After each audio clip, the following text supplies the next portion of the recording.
అని నేను ప్రార్థన చేయాలని అనుకుంటున్నాను. తర్వాత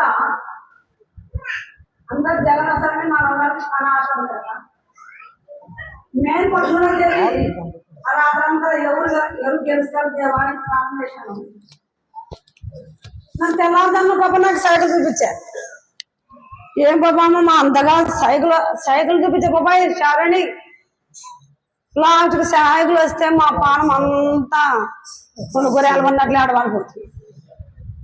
కానీ ఒక క్రైస్తవుడు ఉండకూడదని మరి జగన్మోహన్ రెడ్డి ఏం చేయనుకున్నాడంటే బీదలను కలగరించి వాడు యోగా అప్పించేవాడని వాళ్ళ రెగ్యులేట్స్ పెట్టి మన ఎస్సీ క్యాస్ట్లకు సీట్ ఇచ్చినందుకు ఎన్నో శ్రమలు పడ్డాడు ఆయన. మన గురించి కొందరు వాళ్ళ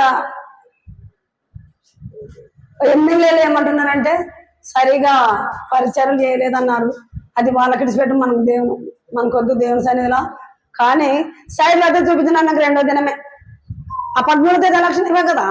దేవ ఎవరు గెలుస్తారో నాకు చూపించాలంటే సైడ్లే చూపించా.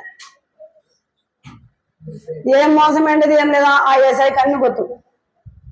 కానీ బీదల పక్షాలు ఉండే ఏసఐ జగన్మోహన్ రెడ్డి. మరి గెలిచినను రాజే గెలపోయిన రాజేనే. ఇష్టం ఉన్న అనుకుంటున్నారు, ఇష్టం లేని వాళ్ళు ఓడిపోతే అంటారు అంతే. మరి ఇంకా ఇప్పుడు ఎవరు లేరమ్మా గర్భిణీ స్త్రీల కోసము, ఎవరైనా అనారోగ్యంగా ఉంటే వారి కోసము